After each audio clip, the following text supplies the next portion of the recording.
আরে ও মাঝি, মাঝি। হ্যাঁ গো, বলো। পার হবে নাকি? হ্যাঁ গো মাঝি, আমাকে একটু ওপারে পার করে দেবে গো। হ্যাঁ হ্যাঁ, আসুন তবে, বসুন আমার নায়ে। তা মাঝি, তোমার নায়ে ওপারে পার করতে ক আনা করে নেবে? বেশি নেব না গো, মাত্র 2 টাকা। তা বেশ বেশ, চলো তাহলে, আমাকে একটু ওপারে পার করে দাও দেখি। আসুন আসুন, বসে পড়ুন চুপটি করে।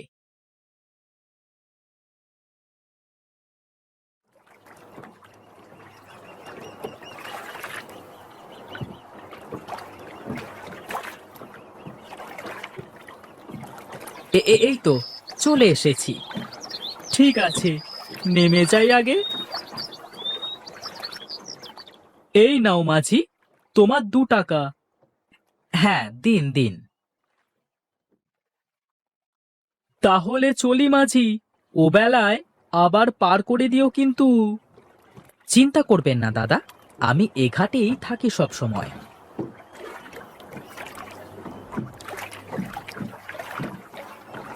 না, অনেক বেলা হয়ে গেল।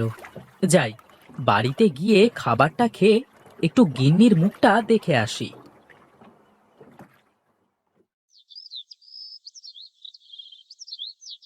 আমারও পরানো যাহা চায়, তুমি তাই, তুমি তাই গো, আমারও পরানো যাহা চায়। কি হারান মাঝি, মনে যে খুব সুখ ধরেছে। মনে কি আর সুখ এমনি এমনি আসে? ভালো একটা মন থাকলে সুখ এমনি চলে আসে। তা হনহন করে ছুটে কোথায় চললে? সেই ভোর হওয়ার আগে গিন্নিকে একলা রেখে ঘাটে এসেছি।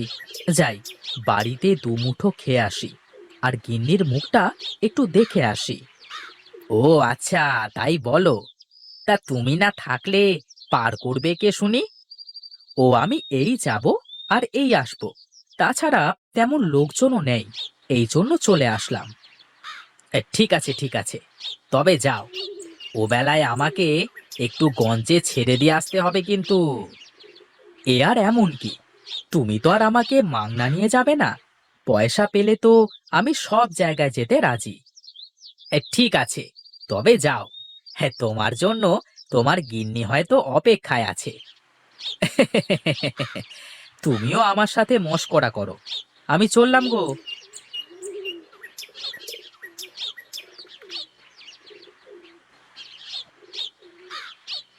গিন্নি, তাড়াতাড়ি এক মুঠো খাবার দাও তো দেখি।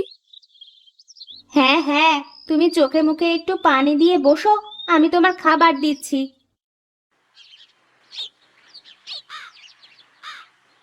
কই গো গিন্নি, তোমার হলো? একটু তাড়াতাড়ি করো। এই নাও, এই যে। হ্যাঁ, দাও দাও। কি গো, দাঁড়িয়ে থাকলে যে? বসো বসো, তুমি সামনে একটু বসো দেখি। বাহ, তোমার হাতে জাদু আছে গিন্নি। তোমার হাতের রান্না খেলে পেট আর মন দুটোই ভরে যায়। হয়েছে হয়েছে, এত তারিফ করলে আমার আবার রান্না খারাপ হয়ে যাবে। কি যে বলো গিন্নি, তোমার হাতের রান্না তাও আবার খারাপ? চুপ চুপ, খাও তো দেখি, আর তাড়াতাড়ি ঘাটে যাও।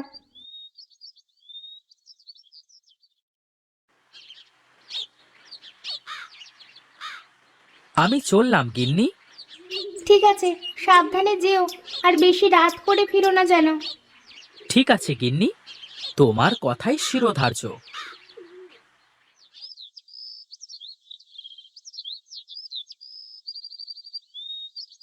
কি মাঝি, এখন যাচ্ছ? হ্যাঁ গো, দুপুরের খাবার খেয়ে একটু জিরিয়ে আসতে দেরি হয়ে গেল। চলো চলো, আমারও একটু সকাল সকালই গঞ্জে যেতে হবে, কাজ সেরে আবার ফিরে আসতে হবে। চলো যাই, কিন্তু আমাকে কিন্তু যাওয়া আসায় 10 টাকা দিতে হবে। 10 টাকা মানে? সে তো অনেক টাকা গো। না না, 10 টাকা হলে বেশি হয়ে যায়। ঠিক আছে, তুমি 8 টাকা দিও। এর কম হলে আর পারবো না। চলো চলো মাঝি, আগে যাই তো, তারপর দেখা যাবে।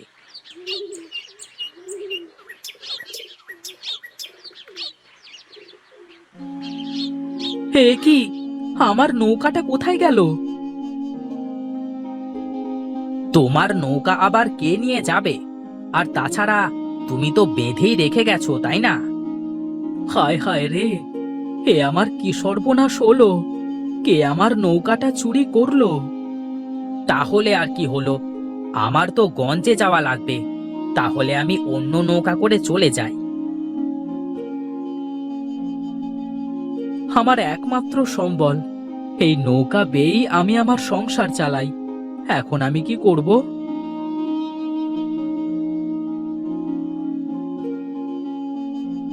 আরে ও মাঝি, আমাকে একটু পার করে দেবে? কিভাবে পার করব বাবা? আমার নৌকাটা কে যেন চুরি করে নিয়ে গেছে।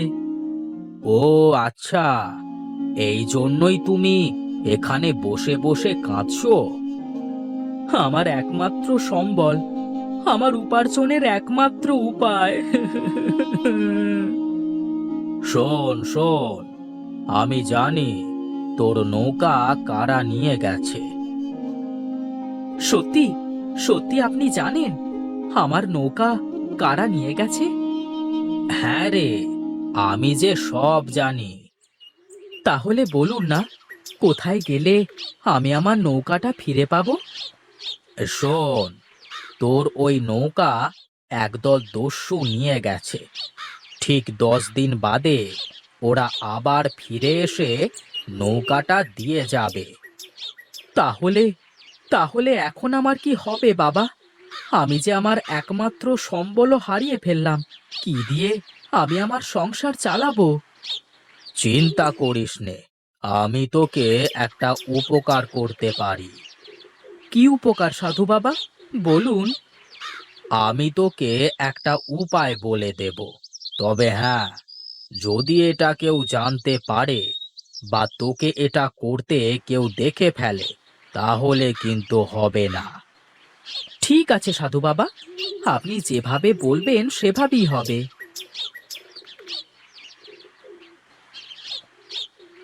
এই নে, এই মরিচের পাতাগুলো রাখ। এ কি সাধু বাবা, এ তো মরিচের পাতা মনে হচ্ছে। হ্যাঁ রে, এই মরিচের পাতা একটা একটা করে পানিতে ফেলবি, আর প্রতিদিন একটা একটা করে নতুন নতুন নৌকা হয়ে যাবে। সত্যি বলছেন? আপনি সত্যি বলছেন সাধু বাবা? তোর বিশ্বাস না হলে পরীক্ষা করে দেখ।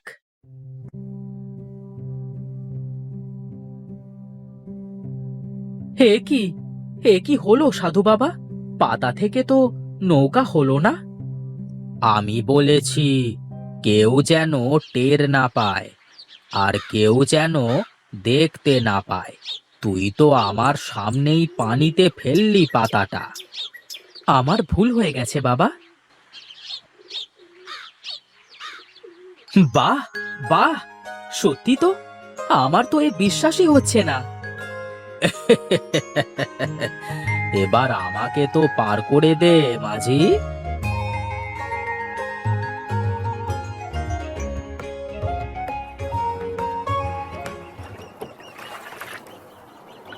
শোন বাছা, এই নৌকা শুধু দিনের আলোতেই থাকবে। সন্ধ্যা নামবার সাথে সাথে এই নৌকা শেষ হয়ে যাবে। তার মানে আমাকে প্রতিদিন একটা করে পাতা ব্যবহার করতে হবে? হ্যাঁ রে, আর শোন, ঠিক 10 দিন পর ওই দস্যু দল তোর নৌকা তোকে ফিরিয়ে দিয়ে যাবে। ঠিক আছে বাবা, আপনি যেহেতু বলেছেন, তাহলে নিশ্চয়ই আমি আমার নৌকা ফিরে পাবো। ঠিক আছে, আমি এখন চললাম তাহলে।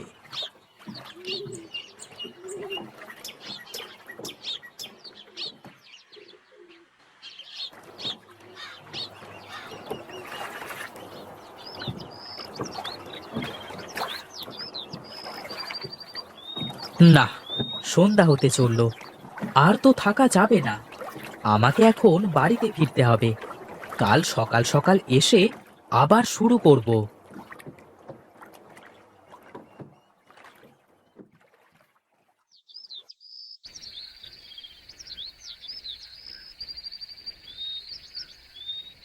চুপচাপ শুয়ে আছো, কোনো কথা বলছো না। ভাবলাম হয়তো কোনো চিন্তায় আছো কিনা। না গিন্নি, কিছুই না, এমনি ঘুম আসছে না, ভাবছিলাম একটা বিষয়। তা আমাকে কি বলা যায়, তুমি কি এত ভাবছো? না গো গিন্নি, এখানেই তো বিপদ। এমন একটা কথা যা আমি তোমার সাথেও বলতে পারছি না। তা ঘরের বউয়ের কাছে বলা যায় না, এমন কোনো কথা থাকে নাকি?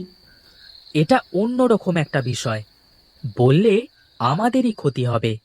আমি তোমাকে বলবো, কিন্তু আজ থেকে ঠিক 9 দিন বাদে। ঠিক আছে, তাহলে এখন একটু ঘুমাও।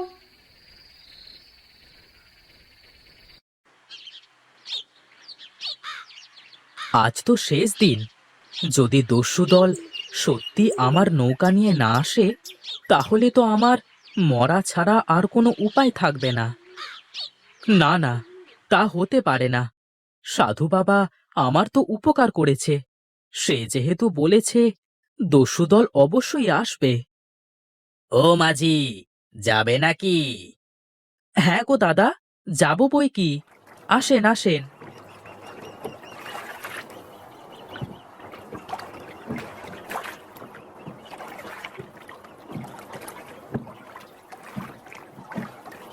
এই নাও দাদা, তোমার 2 টাকা।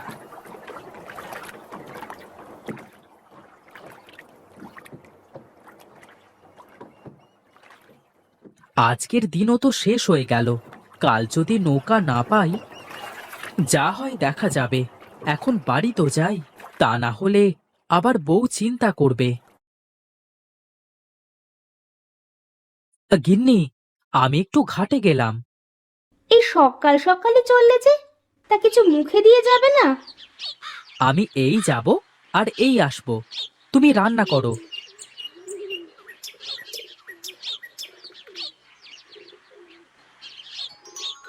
এ কি, আমার তো বিশ্বাসই হচ্ছে না। সাধুর কথাই তো সত্যি হলো। যাক, আমার আর কোনো চিন্তা নেই। এত বড় একটা ঘটনা ঘটে গেল, আর তুমি আমাকে বলনি? কি করে বলবো বলো? তোমাকে বললে যে কিছুই হতো না, তাতে বরং আমাদেরই ক্ষতি হতো। ঠিকই করেছো তাহলে। সাধু বাবা আমাদের যে উপকার করলো, তা কখনো ভোলার নয়। হ্যাঁ গো, সাধু বাবা না থাকলে হয়তো এ কদিনে আমাদের পথে বসতে হতো। আচ্ছা, যা হয়ে গেছে তা ভেবে আর লাভ নেই। চলো, ঘরে চলো, খাবে।